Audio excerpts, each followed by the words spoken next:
Good boy. Hey, good morning. I'm going to share from what I call my naked mind. I used to have a blog called My Naked Mind, and from that I would share candidly my thoughts.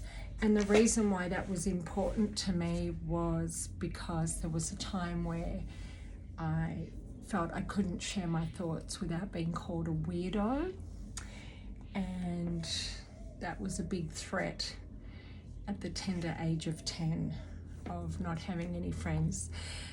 At the age of 16, a lot happened for me in regards to what you would refer to as spiritual talents or gifts.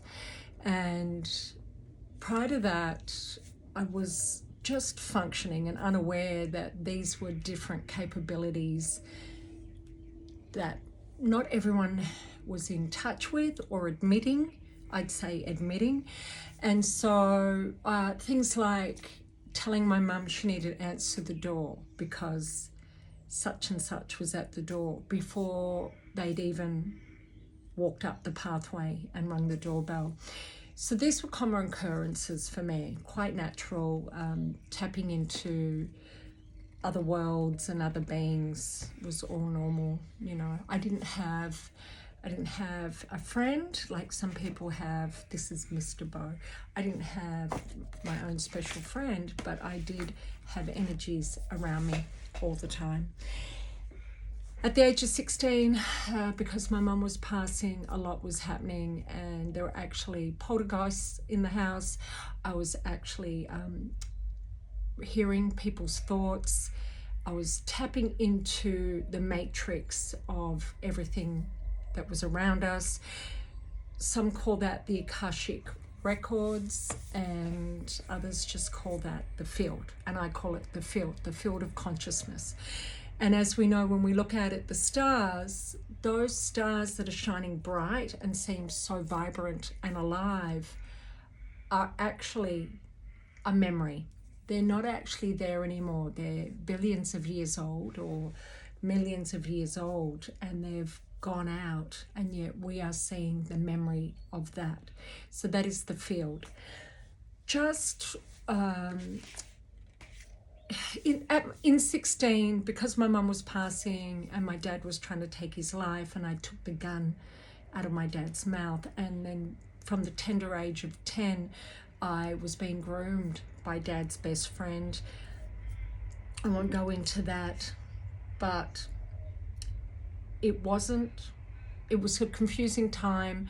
I didn't think the parents didn't seem to notice, so I thought that I was wrong in thinking that he was touching me inappropriately, and those things were building up. He was grooming me. And then, so at 16, when this was still happening with my dad's best friend, my dad was trying to take his life. My mum was in palliative care at home with a nurse, and she passed at home. And all of these extra sensory talents that I had became heightened.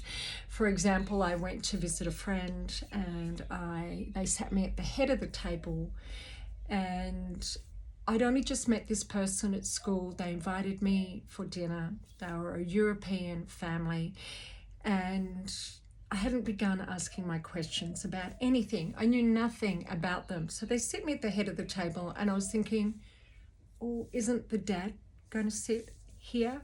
And the mum's in the kitchen serving food, and my friend and I are just talking. And then suddenly I wake up and I'm out in another room that I hadn't been in. This is at my friend's home. And they tell me that I sounded like their dad, and I spoke words from their dad. In fact, new stuff that only he could know. So I had a being, their dad, into my body and channel through me, even though I don't know that I gave permission, but I was open. I was such an open-hearted, open-minded, loving being. And I guess that was an invitation to come in and talk to his family. And then, so that really freaked me out,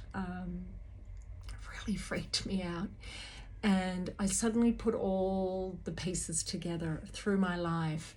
And then when we were leaving our home,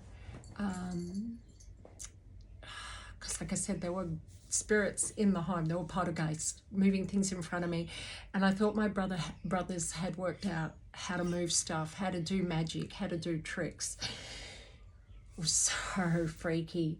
And then when we were leaving, I get in the car, we've packed, the movers have gone on ahead, and we're moving to the other side of Melbourne from Wodonga country.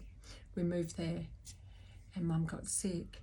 We get in the car. I'm the last one to get in the car. I've locked the door. I get in the car, and the door slams. I'm about to lean over to grab the handle, and the door slams, and I jump back. And Dad's like, "Sissy, you don't need to slam the door." And I said, "I didn't." And he goes, "I get it." And then I thought, he knows that stuff has been going on.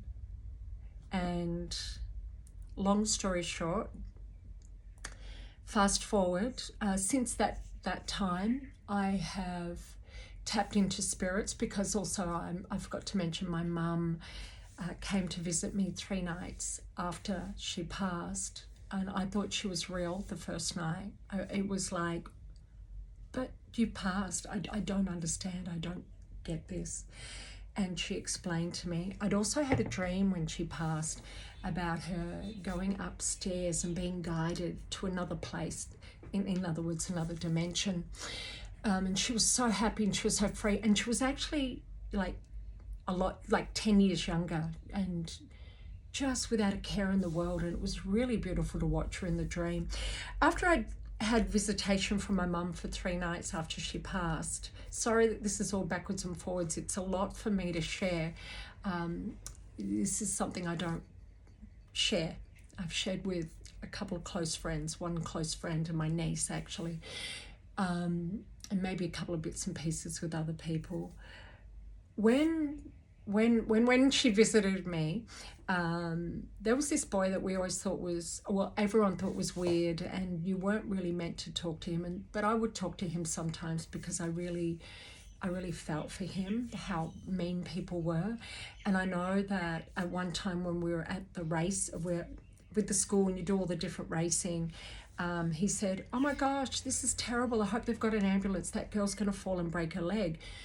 And she did. So he would do stuff like this all the time, and so people wouldn't sit with him, next to him on the bus, and people wouldn't talk to him, and every now and again I would. So he came up to me after I'd had those 3 dreams and said to me, so he's accessing the field. The field doesn't have a timeline, so he thought it was coming up. He said, "Your mum's going to come and visit you, and she's going to do that 3 nights in a row." And I said, "I don't know how you know that, but she's already visited me." So anyway, since that time, I started communicating with my mum as she passed over, trying to, but not succeeding. I just couldn't access her at all. I felt like she was too far away from me, way too far away from me, which I now understand, a different vibration. And I was going through all this trauma with the pedophile friend of my dad's, and so I was quite traumatized and started getting into drinking and partying. So I was a lower vibration. I'd lowered my vibration, and then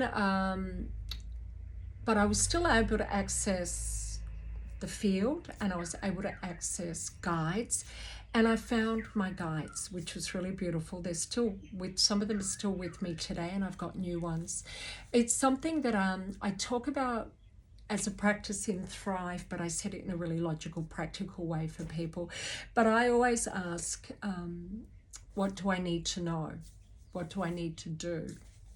how do I best serve myself, and how do I best serve others? These are the questions I ask every single day in my morning meditation. I've been meditating since the age of, when did I start karate? 14? Around then I started doing transcendental meditation because I was doing Sendokai karate, and it was the most powerful thing I ever did. And I'm going backwards and forwards again, but even like at the age of 13, 14, I had the whole back shed as my cubby house, which was amazing, and was decked out with chairs and a strobe light. I built a strobe light, and I used to take my brothers astral traveling because I'd read about it. So I was experimenting on my brothers. I'm just watching the time because it's probably going over and I'll probably have to split this.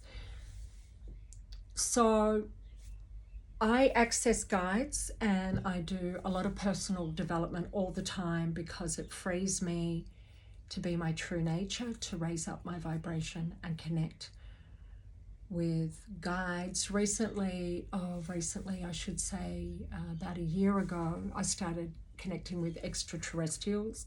And I know what, we went to the dance where there's no talking and you dance barefoot, and incredible because you're in this space and your energy's so high vibing, you're not on anything, which is amazing. You're clean, clear, everyone's just in bliss and love and gratitude and appreciation. And all of these light beings came in. They were very tall and angelic. I used to do this also at the Tao Center when I was studying Taoism in my 40s, I think. I did that for a long time. And I would see tall light beings. These were different to those. And I had tears in my eyes from, like, I almost couldn't contain how much love was being emanated. And I said, I don't want to be here. Can I go with you? Can I go where you're going? And they said, no, your work is here. You're meant to be here. I'm like, yeah, I kind of get it, but I'm not. On a really profoundly deep, dimensional, across eons way, I still wasn't exactly sure. Like, I've been hinting at it, I've been guessing. I have a book. I also talk to Gaia. That's a new one for me. That's a new one in the last 6 months, talking to Mother Earth. She is so feminine and so full of love. I'm going to wrap up in a minute, but my guides came through this morning. See, I've always had a saying where I say, I can go to hell and back. Some of my work is there. I've said it. I've said it to friends I know. I'm like, I know it's weird to two friends. I've said it to Effie. I said, Effie, I'm the person who can go to hell and back. I can handle that. I can do that. I can go into those lower vibrations. I can go where the ugliness is. And interestingly, when my landlord came this morning to pick up the rent, he told me about my neighbor next door who used to live here, who used to hang out with the guy upstairs, not saying names for the moment. The guy upstairs has passed.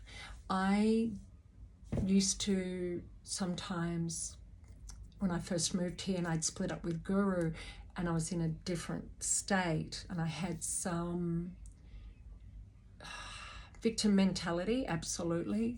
So where I just, anyway, don't go into that. It's so easy to go into our stories. So the person upstairs, he was European, fun, interesting. They're older guys, and sometimes they say, come and have a drink, or come and have a barbecue. And I go, when I finish work. And I was working really hard. This is 8 years ago, working, really hard on creating my future and not being in my leaving Guru and how nasty his new wife was to me, etc. And leaving all that behind. So I would go and have a drink. And then I had my suspicions, but and I was doing my sort of, human behavior research, watching them and listening.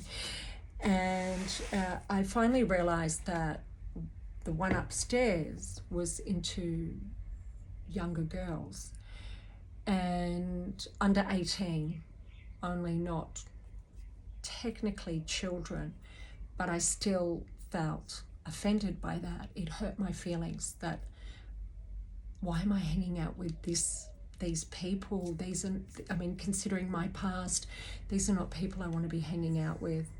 And anyway, long story short, I had been going to their, they call it the WOG Club, a European club. It was fun. There were performances. People were interesting. I love people. I love human nature. I don't mind what age people are. And then they pointed out to me, oh, that guy's a pedo. He's a pedophile. He likes really young children. And we don't agree with that. He likes them really young. And he is our friend, and we kind of try to overlook it. But we don't think it's right that he likes really young girls. So they had their own line in the sand. We all have our own line in the sand. So I've just found out, my landlord told me that the guy next door is,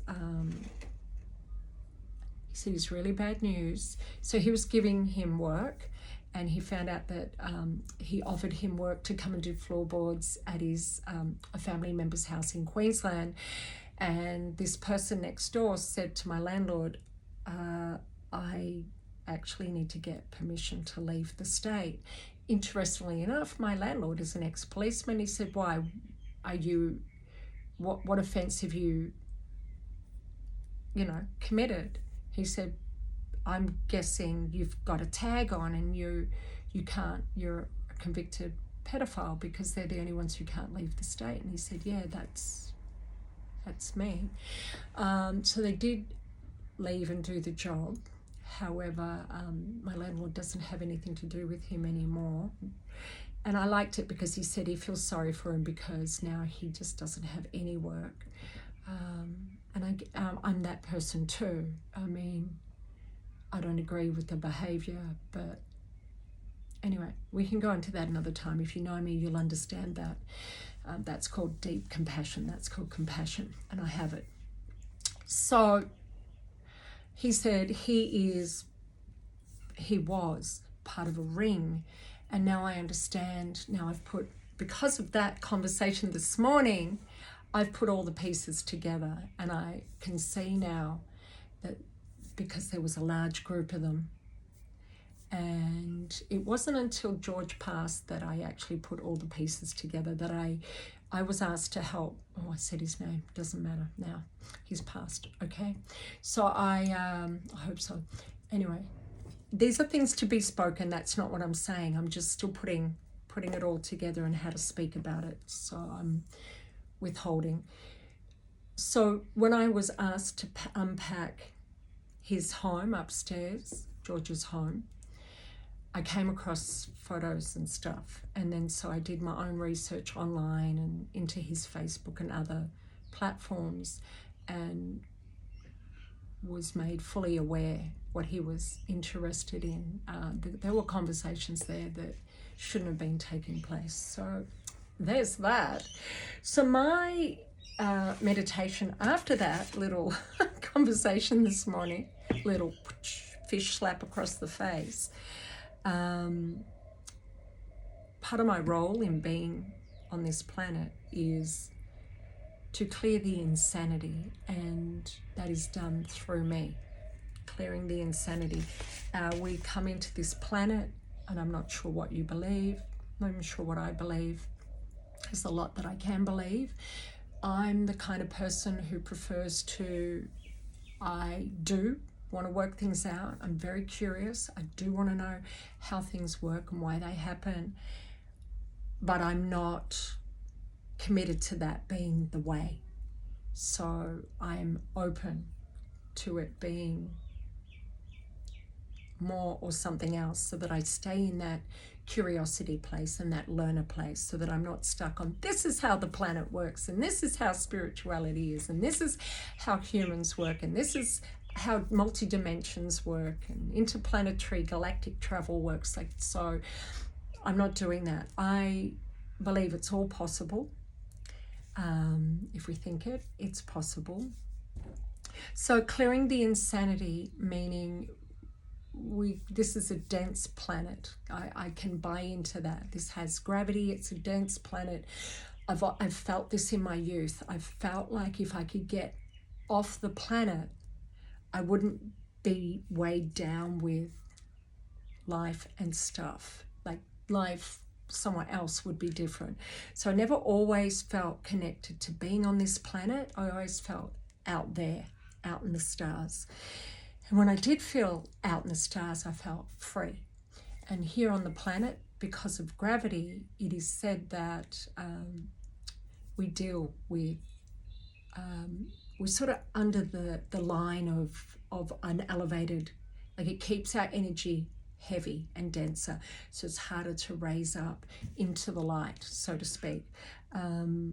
So this is the work that I'm actually doing. This is everything that I'm doing, and I do beautiful posts about where I go and the events that I do, but right at the core of that is to be a light and to continually raise up my vibration and look at where I get triggered and where things impact me and how I can transform that, where I need to speak, where I need to hear and listen to people, and when I need to empower and when it's time to transform, which is why when She Talks came as a name to me and it turned into the acronym Speak, Hear, Empower, Transform, it couldn't be any more true for the work that I'm doing in this lifetime.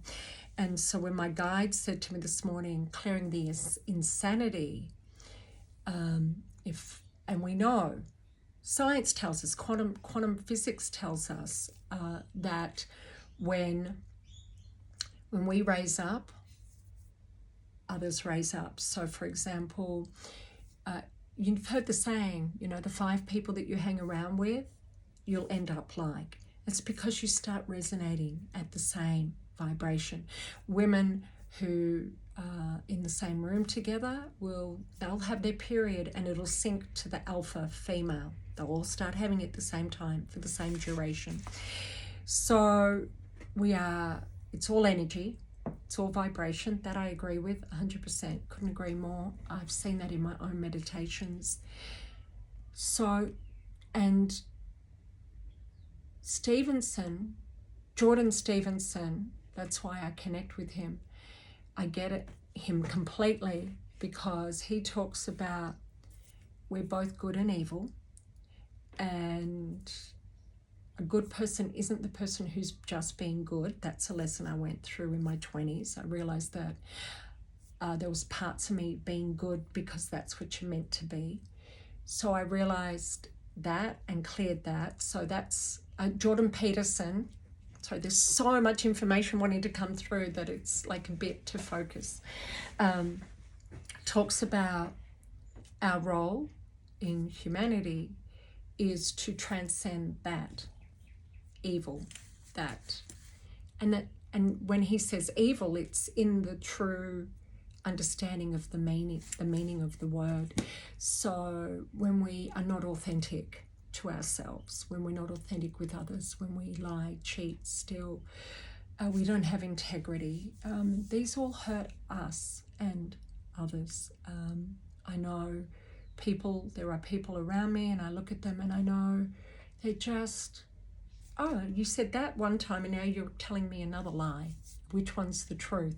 Or are they neither the truth? People are just caught in these flippant ways of being. Just throw things off and be careless. People just, I've seen people at the cafe look around, grab the newspaper and shove it down in their bag next to the chair, and I'm thinking, it's a newspaper, go buy it. That's not yours, but that's what I mean. We're on this planet where everyone's getting away with doing some little bit of evil and thinking they're getting away with it, but it's us who are impacted by it because it's our inner narrative. It's our inner narrative about who we are as a person. And so I know for myself, I've done all that. I've stolen, cheated, lied, etc. I've had thoughts that are not good thoughts. That's just a completely different stream of consciousness. And it's not the one that I want to be in, and it's not the one I'm in anymore, thankfully. And so we get to choose which stream of consciousness we want to be in. And that's how we raise up our vibration. So clearing the insanity is about choosing not to be in those streams of consciousness. So I don't drink anymore. I don't take drugs anymore. I still party. I still go out dancing. I go to places actually where people are partying hard, but they're not on anything. And because it's spiritual, it's meditative, it's raising our consciousness. It's beautiful. So I wanted to share that about me because I don't share this about me. And I think it's time. I think it's the part of me that needs to be expressed more. Because I do channel. I just don't let entities take over my body, even though they try to. Sometimes I'm like shaking, and because they're trying to. I'm such an open vessel. But I have more mastery around all of that now, and it's a beautiful place to be, and it's our natural place to be. If this is just a beginning journey for you, I suggest going and watching Caroline, I'll have to remember her last name, a movie called Superhuman. There's an interview of her on Gaia, but there is a movie called Superhuman. I will put a link in, and you will see children at a young age are able to remote view. They're able to feel with the blindfold on, feel the vibration of different colors and go, that's red, that's blue, that's green. They're able to read a book, like they can run their fingers along and read the words with a complete blackout blindfolding in a black room. And, we can do this stuff.